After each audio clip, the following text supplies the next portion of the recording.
మరొకసారి Modi government budget చూస్తుంటే తెలుగు రాష్ట్రాలకి ఎంత అన్యాయం.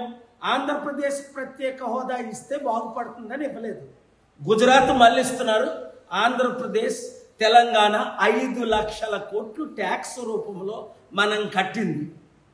స్మార్ట్ సిటీలకి 1000 కోట్లు డిమాండ్ చేసాం. సిటీకి 2 తెలుగు రాష్ట్రాలకి కనీసం ఒక 23,000 కోట్లు ఇవ్వలేదు. స్టీల్ ప్లాంట్ నాశనం అయిపోతుంది, మేము కట్టిన 55,000 కోట్లు 25,000 కోట్లు ఇమ్మన్నా ఇవ్వలేదు. కనీసం పోలవరం కంప్లీట్ చేయడానికి 25,000 కోట్లు ఈ సంవత్సరం బడ్జెట్లో ఇమ్మన్నా ఇవ్వలేదు.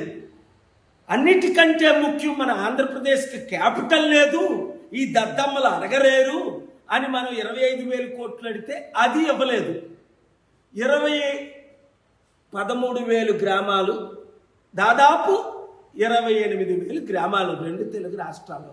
కనీసం గ్రామానికి 1 కోటి రూపాయలు మాత్రమే అడిగాం. గ్రామాభివృద్ధి బడ్జెట్ ఏంటంటే 70% గ్రామాలే ఉన్నాయి. 7-8 లక్షల గ్రామాలు. 1 కోటి రూపాయలు గ్రామానికి ఇవ్వలేదు.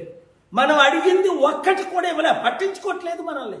ఇక్కడున్న రాజకీయ నాయకులు అందరూ, అన్ని పార్టీలు వాళ్ళకి తొత్తులు అయిపోయారు, స్వార్థం చూసుకుంటున్నారు. ఈ వీడియో చిత్తశుద్ధి ఉన్న మీడియా అంతా వేస్తారు. మీరు ఈ వీడియోను వైరల్ చేసి మోదీ గవర్నమెంట్కి హటావ్ దేశ్ కో బచావ్ అన్న స్లోగన్తో ముందుకెళ్దాం, గ్రామాభివృద్ధి చేసుకుందాం.